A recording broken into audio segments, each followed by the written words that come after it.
vast and subtle. The Dharma is vast and subtle. We now have a chance to see this.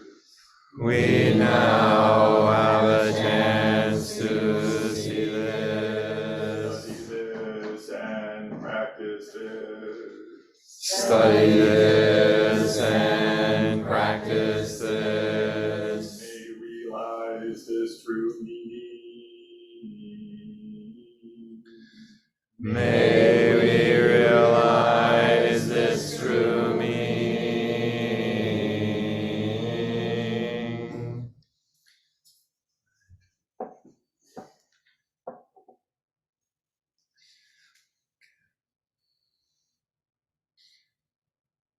We've had a wonderful weekend sitting. Started Friday afternoon, and we're ending this early afternoon today. And the beauty of sitting for such a long time, it's not by any stretch easy on the body nor on the mind, but I always find great benefit in doing it, because somehow this body mind gets more opened and tuned into the universe and what we call the will of the universe, just by sitting still, and we get out of our own way.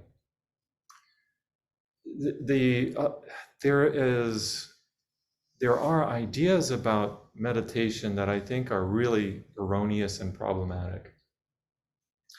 And one of those ideas came to me this morning, and I wanted to share it with you all. The idea that of trying to be fully present is, I think, insane. And to be absent, to not be present, is also the other extreme of that. In pop culture and pop psychology, there's always, you hear more and more of the popularity of being in the present moment. And it's true. I mean, that's what we're practicing, is being in the present moment. But I think we don't understand the more subtle aspects of what it means to be in the present moment. Generally, when we hear the direction to be present, it's creating a dualism right from the start. There's a subject, self, and then there's an object, present moment. And we're directing our attention into the present moment. We're already off base right there. And the eyes can give us a lot better instruction than the mind. When we sit in Zazen, of course, we have our eyes opened, but we have a soft focus, so we're not intentionally trying to pick out a particular object. It's funny, when I was sitting this sesshin, I noticed patterns on the floor, and I was like, darn it, get out of my head. Oh, wait a minute, my eyes are being too focused.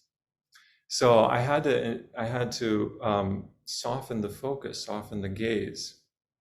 That's an example of how we try to be if we try to be in the present moment, we stiffen up our bodies, and our bodies and mind just stiffen up. It's much better to have a soft focus and to allow what's present to be present, as opposed to searching for the present moment. If we find ourselves directing our minds to the present moment, we're already off the mark. Rather, we just soften into what is. And last night I had the chance, we used one period to study the Dharma, and specifically I chose the Abhidhamma Sutra because it's by far the favorite sutra. Look how thick this thing is. There's over 1,500 pages in this sutra, and it's called the King. It's called the King of Sutras, or the Queen, as it may be. And I was reading this piece here, and I want to share it with you because I think this also gives us some idea of how to practice. Though great enlightening beings can enter and leave concentration instantly, still they don't give it up. Even though remaining in concentration for a long time, they still have no attachment. This is part of our practices. A lot of times people think, oh, I got to stay in the present moment, and then they're attached to some idea of the present moment. That becomes problematic. So not attached to any experience of meditation, for example. And we might have an experience of meditation and we think, aha, that's it. Or we might have an experience of meditation and say, I never want to do this again. Both are attachments to your experience. And the path of practice is not about being in the present moment so much as experiencing but not attaching. It goes on. Though they do not dwell on any object, that's it. Though they do not dwell on any object. Oftentimes I hear people when they're practicing meditation, they're dwelling on a particular object, right? Dwelling on your breathing, for example, or dwelling on some thought. But here it says right here, this wonderful instruction says, enlightening beings do not dwell on any object. Well, then immediately you ask the question, where do I dwell? If I don't dwell, where am I going to dwell? Right? So again, we create this dual world with our minds, thinking I have to direct my mind to something. Yet they do not abandon all points of attention. They do not abandon all points of attention. So where are you going to put your mind? Though they can enter into the realm of a single instant, yet to benefit all beings, they manifest enlightening spiritual powers tirelessly. Though they enter equally into all phenomenal realms, they do not apprehend their boundaries. In progress. Though they have no abode and here it is. Though they have no abode and no location, yet they are always proceeding into the path of all knowledge. This is us. Though they have no abode and no location. Right? We think we're located here in space and time, this physical body. Right? This is also Daikon Noni Daiyosho. Where does he abide? Does he abide nowhere now that he has passed away? Where was he when he was alive?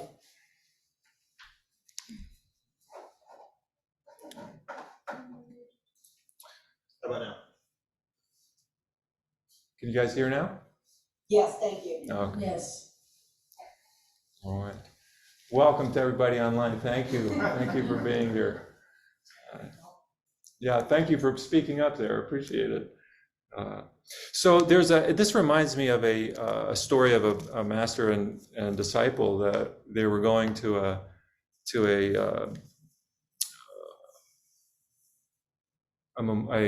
funeral service, and the disciple knocked on the coffin and said, "Dead or alive?" Asked the question to his master, and his master said, "I will not say." And the student persisted and said, "If you don't tell me, I'm gonna give you a smack." That's how these old masters spoke to each other. Don't do that. If I don't give you the right answer, please don't smack me. But he didn't. He refused. He refused to come down on the question on one side or the other. We have this idea that we exist. That's an incorrect view. To have the view that we don't exist is also incorrect. It's like that what quantum physicists tell us about the particle, right? The electron going around the atom. It's sometimes, depending on how you look, sometimes it's a particle, sometimes it's a wave. And that's just like us too.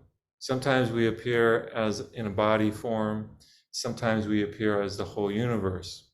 And we get that insight when we deepen our practice, or sometimes it happens by itself spontaneously. We're not in charge of that. But in any case, that's closer to reality. So that's why I say this idea of entering fully into the present moment is not exactly right. Abandoning the present moment isn't right either. So what I'd like to talk about today is this Zen saying called Jikishin Kore Dojo. Jikishin Kore Dojo. So let me write it up here on the whiteboard. You guys won't be able to see, so I'll do my best to give some verbal on this. This is a set of characters I've been practicing. I enjoy practicing this calligraphy, and Nonan, in fact, was one of my calligraphy teachers, and he really helped out a lot, getting me unstuck by my own ego. But here's the Chinese saying. It's Jiki Shin Kore Do. So I want to talk about this. Jiki is this here. Jiki Shin Kore.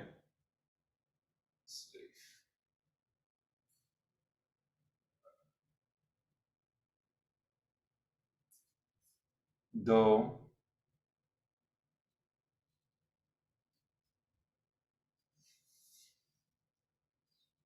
Jo.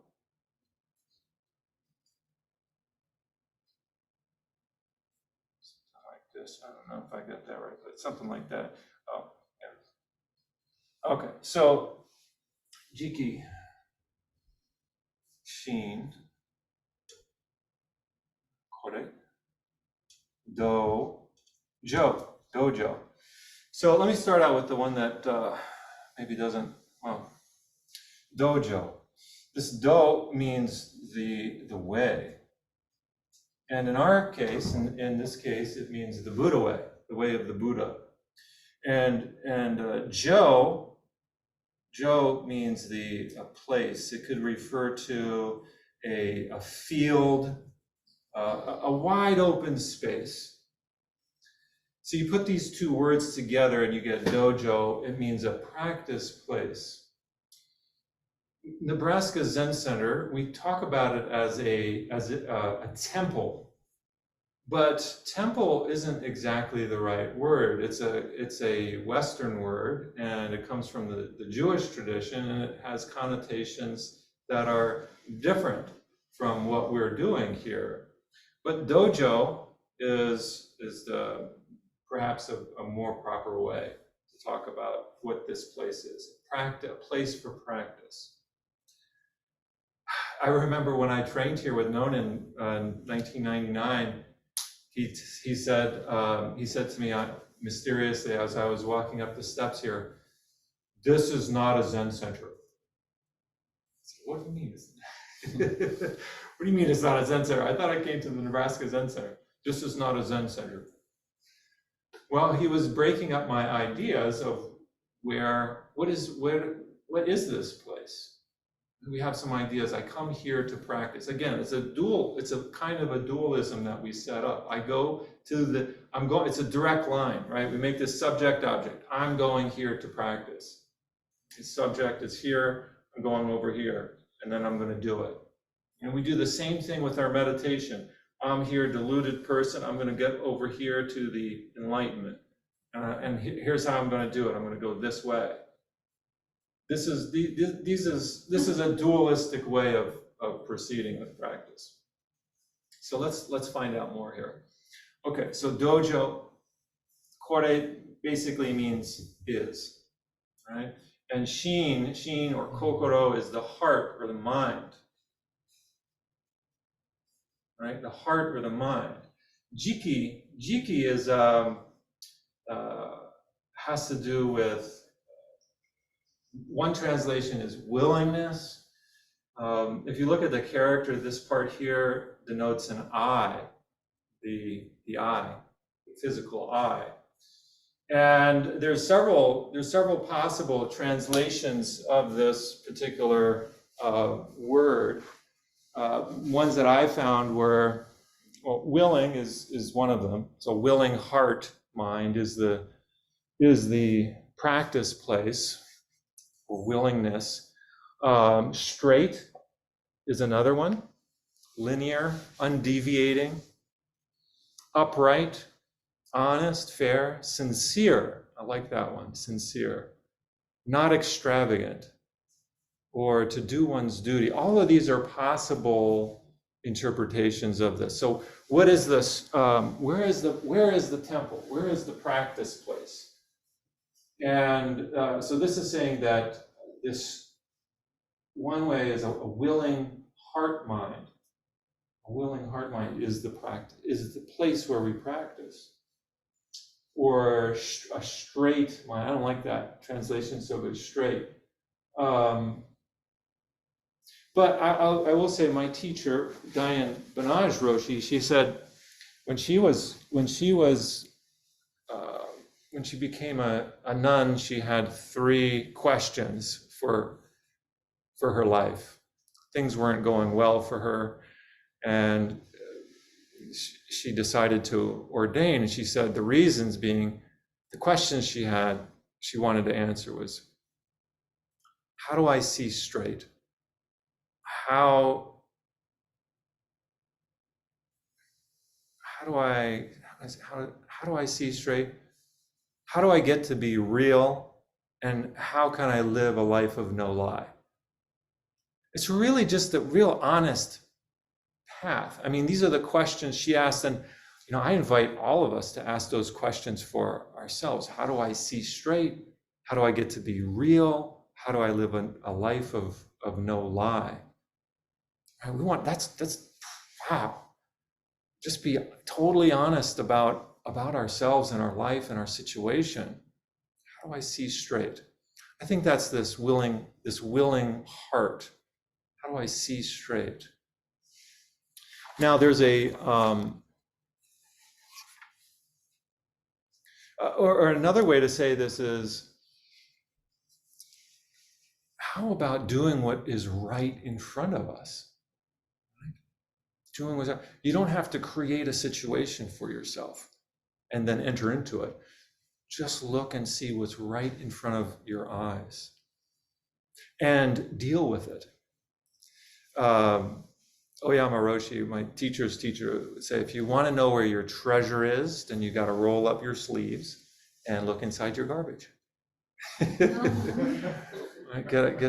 out to the garbage can. You've thrown something away. We live in a society that really throws a lot of things away, don't we? On a material level, we throw a lot of things away, and the material level is just mirroring the mental, emotional state that we're in. We throw all of the good stuff away. By the good stuff, I mean our embarrassments, our hurts, the way that we've screwed up. We try to get rid of all these things, and we even use meditation as a means to get rid of these things. We'll try to use meditation. Oh, I feel so much better now. But meanwhile, the path of practice is, let's start to take stock of our lives.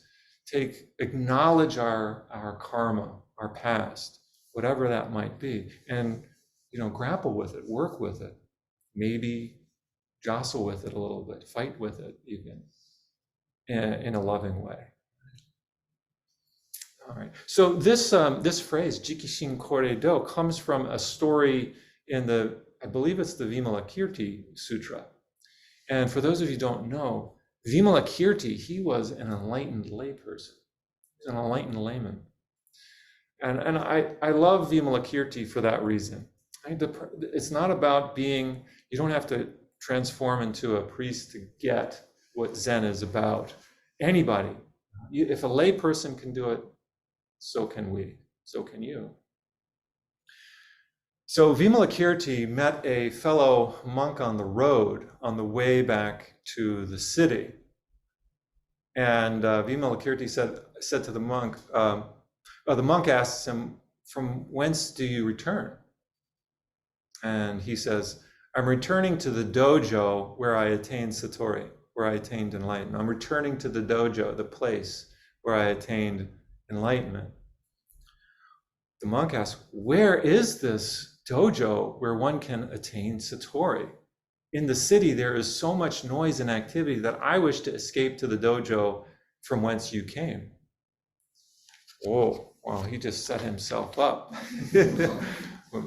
Vimalakirti tells him, a willing heart is the dojo. The dojo isn't a special place that you have to go to, and you can find it in the busyness of the city, the hustle and bustle of the city. You can find it in the Zendo too. Sometimes people come to the Zendo and they feel a lot of anxiety and they think, I can't practice there. But if you can't practice here and now, there's no place for us to practice. As soon as you set up an idea of, I got to go somewhere to practice, well, I sound like I'm putting us out of business by saying that. Because we do want you to come to the Zen Center to practice. It's not like you shouldn't come to the Zen Center and practice. But there's a difference in the orientation of our minds when we come to the Zen Center to practice. When we Dogen Zenji says, that you go forward and experience myriads of things is delusion. Right? This is delusion. When we think as a separate individual self, we go out there into the world and we're experiencing all these things. So I want to go and experience the Zen Center. Then he says, that the myriad things go forward and experience themselves is enlightenment. In other words, it's not you. Right? It's not you that goes forward. It's the whole universe, the myriad things that go into the world and meet yourself. This is a different orientation, and you probably won't get that outside of the Zen Center very easily anyways. You might not get that particular message outside of the Zen Center. You might though. And we practice in that way so that when we leave the Zen Center, the whole universe leaves the Zen Center and meets the whole universe. Thank you.